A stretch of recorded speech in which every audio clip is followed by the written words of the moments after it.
Book 1, Chapter 59.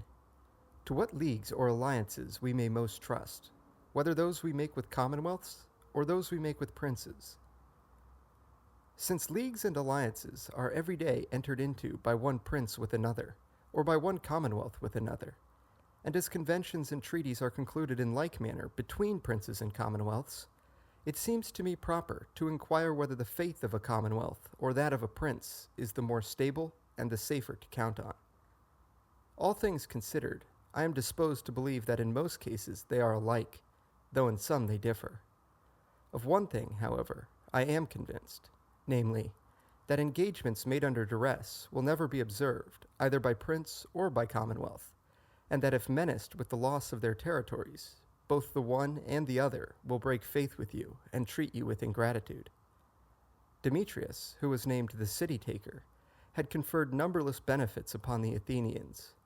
but when, afterwards, on being defeated by his enemies, he sought shelter in Athens, as being a friendly city and under obligations to him,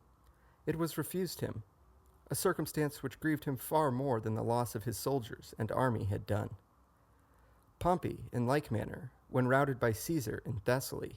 fled for refuge to Ptolemy in Egypt, who formerly had been restored by him to his kingdom, by whom he was put to death. In both these instances the same causes were at work, although the inhumanity and the wrong inflicted were less in the case of the commonwealth than of the prince. Still, wherever there is fear, the want of faith will be the same. And even if there be found a commonwealth or prince who, in order to keep faith, will submit to be ruined, this is seen to result from a like cause. For, as to the prince, it may easily happen that he is friend to a powerful sovereign, whom, though he be at the time without means to defend him, he may presently hope to see restored to his dominions. Or it may be that having linked his fortunes with another's, he despairs of finding either faith or friendship from the enemies of his ally, as was the case with those Neapolitan princes who espoused the interests of France.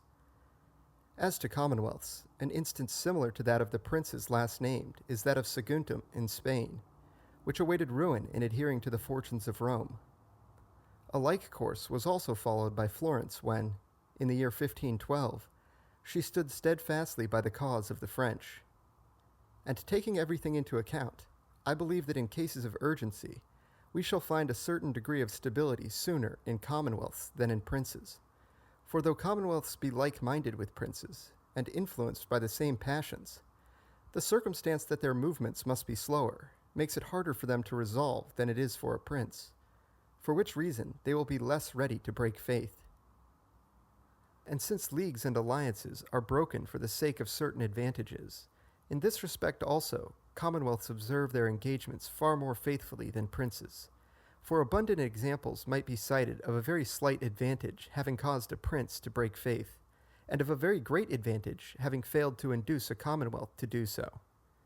Of this we have an instance in the proposal made to the Athenians by Themistocles, when he told them at a public meeting that he had certain advice to offer which would prove of great advantage to their city, but the nature of which he could not disclose to them, lest it should become generally known, when the opportunity for acting upon it would be lost. Whereupon the Athenians named Aristides to receive his communication, and to act upon it as he thought fit. To him, accordingly, Themistocles showed how the navy of united Greece, for the safety of which the Athenians stood pledged, was so situated that they might either gain it over or destroy it, and thus make themselves absolute masters of the whole country. Aristides, reporting to the Athenians that the course proposed by Themistocles was extremely advantageous but extremely dishonorable, the people utterly refused to entertain it. But Philip of Macedon would not have so acted, nor any of those other princes who have sought and found more profit in breaking faith than in any other way. As to engagements broken off on the pretext that they have not been observed by the other side, I say nothing, since that is a matter of everyday occurrence, and I am speaking here only of those engagements which are broken off on extraordinary grounds. But in this respect likewise, I believe that commonwealths offend less than princes, and are therefore more to be trusted.